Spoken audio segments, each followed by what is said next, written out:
को यार तुम्हारी एक मेजर प्रॉब्लम पता है क्या है जिसकी वजह से तुम सैड फील करते हो, जिसकी वजह से तुम डिप्रेस्ड हो। इसके तुम्हें लगता है कि तुम डिज़र्व करते हो, तुम कुछ डिज़र्व करते हो। तुमने अभी तक कुछ नहीं उखाड़ा। तुम्हारा प्रेजेंट का जो वर्जन है, जो तुम्हारा खुद का प्रेजेंट का वर्जन है, वो अभी कुछ भी अचीव नहीं कर पाया है। तो वो क्या डिज़र्व करता है उसके बेसिस पर? क्या तुमने कोई ऐसा काम किया है जिसके बेसिस पर तुम रिस्पेक्ट डिज़र्व करते हो, जिसके बेसिस पर तुम्हें अच्छी तरह से एक लहजे से तुम्हें ट्रीट किया जाए? तुमने ऐसा क्या किया है अपनी ज़िंदगी में? अभी तुम्हारी एज ही कितनी है? क्या क्या उखाड़ लिया तुमने जो कि लोग तुम्हें रिस्पेक्ट करें, जो कि लोग तुम्हें अपने करीब रखें, जो कि लोग तुम्हारे साथ लॉयल रहें? क्या किया है तुमने? The only your problem is, तुम्हें लगता है कि मैं कुछ हूँ। जब तुम्हारी ये ईगो टूट जाएगी ना कि मैं कुछ हूँ, तब तुम सच में कुछ बनोगे। लेकिन ये ईगो तोड़ना आसान नहीं है, क्योंकि सिचुएशंस तोड़ती हैं, लाइफ की सिचुएशंस। और लाइफ की सिचुएशंस तुम मैनिपुलेट नहीं कर सकते, वो ऊपर वाले की ओर से आती हैं। फिर भी तुम्हें एक चीज़ समझनी तो चाहिए ना कि क्या तुम डिज़र्व करते भी हो या नहीं करते हो डिज़र्व। तुम सैड क्यों हो, तुम डिप्रेस्ड क्यों हो? The major causes of your sadness is कि तुम लोनली हो, तुम अकेले हो, तुम्हारे फ्रेंड्स लॉयल नहीं है, तुम्हारी बंदी लॉयल नहीं है, बंदी ही नहीं है। ये सब चीज़ें तुम्हें सैड फील करा रही है।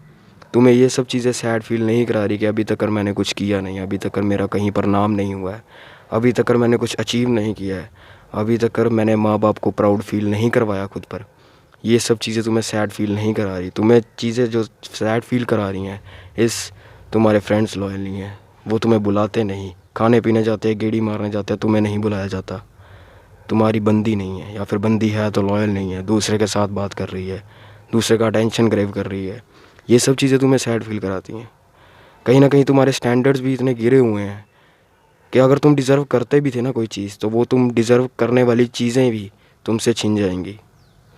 क्योंकि तुम्हारा माइंडसेट, तुम्हारी सोच, तुम्हारा बिहेवियर लाइफ के प्रति इज़ शून्य। तुम्हें कुछ नहीं पता इन सब चीज़ों के बारे में, लेकिन फिर भी तुम सोचते हो तुम डिज़र्व करते हो। आखिर क्यों तुम डिज़र्व करते हो, बताओ? रिस्पेक्ट डिज़र्व करते हो तुम?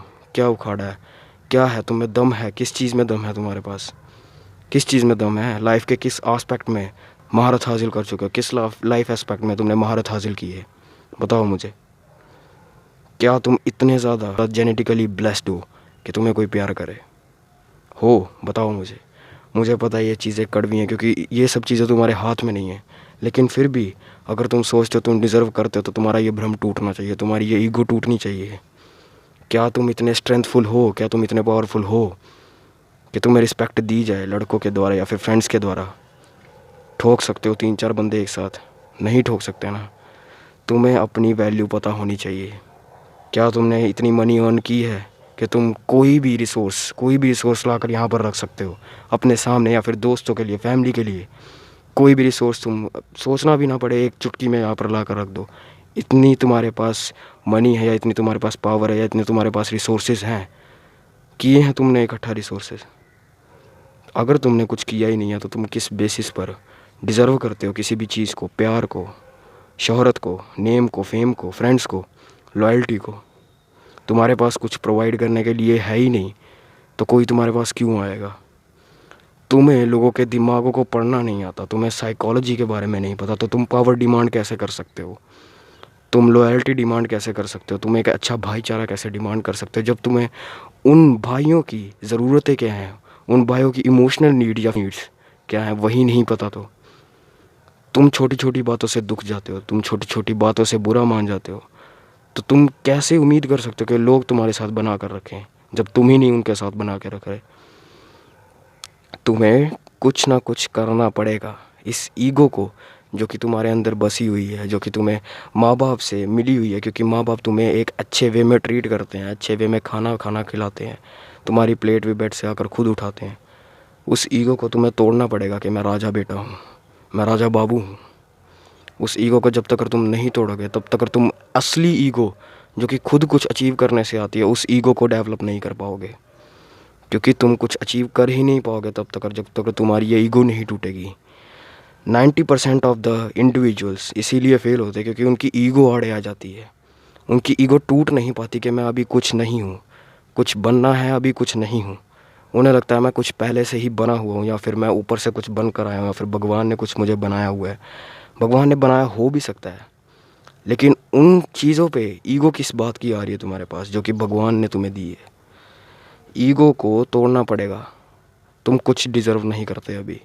जाओ जाकर काम करो, जाओ जाकर दिहाड़ी लगाओ, जाओ जाकर रिसोर्सेज इकट्ठा करो, जाओ जाकर अच्छी डाइट को फॉलो करो, अच्छी फिज़ीक को मेंटेन करो, अच्छे फेशियल स्ट्रक्चर को मेंटेन करो, हेयर क्वालिटी को गुड करो। यही सब चीज़ें तुम्हें, मटीरियलिस्टिक चीज़ें तुम्हें सैड फील करा रही हैं ना, कि तुम्हारे पास प्यार नहीं है, तुम्हारे पास दोस्त नहीं है, तुम्हारे पास दबदबा नहीं है। करो ना जाकर, कौन रोक रहा है? करो, इम्प्रूव। ऑब्स्टेकल्स आते रहेंगे, तुम एक्सक्यूज़ेस भी बनाओगे उसके बेसिस पर, लेकिन ये एक्सक्यूज़ेस को तोड़ना तुम्हें ढूंढना पड़ेगा खुद। तुम्हें सॉल्यूशंस ढूंढने पड़ेंगे कि अगर किसी चीज़ में मैं लैक कर रहा हूँ तो किसी और चीज़ के द्वारा उस चीज़ को भी ओवर पावर कैसे कर सकता हूँ मैं। The only thing is that you have to improve, you have to break your own ego. Ego जब तक नहीं टूटेगी तुम इम्प्रूव नहीं करोगे। तुम्हें लगता है मैं कुछ हूँ, तुम कुछ नहीं हो। अगर तुम कुछ होते तो तुम ये वीडियो नहीं देख रहे होते, तुम यूट्यूब पर या इंस्टाग्राम पर स्क्रॉल नहीं कर रहे होते एंडलेसली, चीप डोपामिन सोर्सेस को ट्रैक नहीं कर रहे होते कि कहाँ से मुझे इतना मज़ा मिलेगा, कहाँ से मुझे इतना मज़ा मिलेगा। जाकर अभी बार घुमाता हूँ, जाकर गेड़ी मार लेता हूँ, जो कि तुम्हें घूमने के पैसे भी तुम्हारे पास नहीं है, जो कि वो भी तुम्हें कहीं से प्रोवाइड किए जा रहे हैं, और जो तुम्हें प्रोवाइड कर रहा है तुम उसकी रिस्पेक्ट नहीं कर रहे। तो तुम्हारी रिस्पेक्ट कहाँ से होगी जब तुम्हारे पास कुछ खुद का भी नहीं है, किसी से ले रहे हो उसकी भी रिस्पेक्ट नहीं कर रहे। The only thing is that अलग अलग लाइफ आस्पेक्ट्स में, चाहे वो साइकोलॉजी हो लोगों की, चाहे वो फ्रेंड्स हो, चाहे वो बंदी हो, चाहे वो कोई भी चीज़ हो, उन चीज़ों में तुमने कभी कुछ एनालाइज ही नहीं किया, कभी तुमने उस चीज़ों पर रिसर्च ही नहीं की कि किस तरह से ये चीज़ें चलती हैं, किस तरह से लोग चलते हैं, किस तरह से सिचुएशंस चलती हैं, किस तरह से रिलेशनशिप्स चलते हैं, फ्रेंड्स के या फिर फीमेल फ्रेंड्स के, या फिर कोई भी चीज़ें जो कि तुम्हें सैड फील करा रही, जो कि तुम्हारे पास नहीं है। तुमने उन सब चीज़ों के बारे में रिसर्च ही नहीं की, उन सब चीज़ों के बारे में ज्ञान ही नहीं बटोरा कि क्या क्या चीज़ें मुझे लगेंगी जो कि मेरे पास होनी चाहिए, तभी ये चीज़ें मैं दिखा कर किसी से प्यार या अटेंशन या फिर कोई भी फ्रेंडशिप पा सकता हूँ।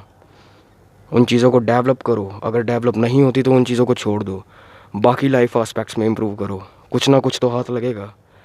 अगर प्यार हाथ नहीं लग रहा, रिस्पेक्ट हाथ लगेगी, रिस्पेक्ट हाथ नहीं लग रही तो प्यार हाथ लगेगा, अगर पावर हाथ नहीं लग रही तो रिस्पेक्ट हाथ लगेगी, अगर रिस्पेक्ट हाथ नहीं लग रही, अगर प्यार भी हाथ नहीं लग रहा तो पावर हाथ लगेगी। कुछ ना कुछ तुम्हें मिल ही सकता है इस वर्ल्ड में। तुम कुछ ना कुछ अचीव करोगे ही करोगे। अगर एक लाइफ आस्पेक्ट में अगर तुम कैपेबल नहीं हो उस चीज़ के किसी भी आस्पेक्ट में, तो तुम किसी और चीज़ में कैपेबल होगे। तुम्हारे लिए कुछ ना कुछ बना हुआ है, लेकिन वो बना हुआ तभी मिलेगा जब तुम अपनी ईगो को तोड़ोगे, जबकि तुम समझोगे कि अभी मैं कुछ नहीं हूँ, अभी मुझे कुछ करना है, अभी कुछ मुझे बनना है, अभी मैं ज़ीरो हूँ। That's all for the day. Stay consistent.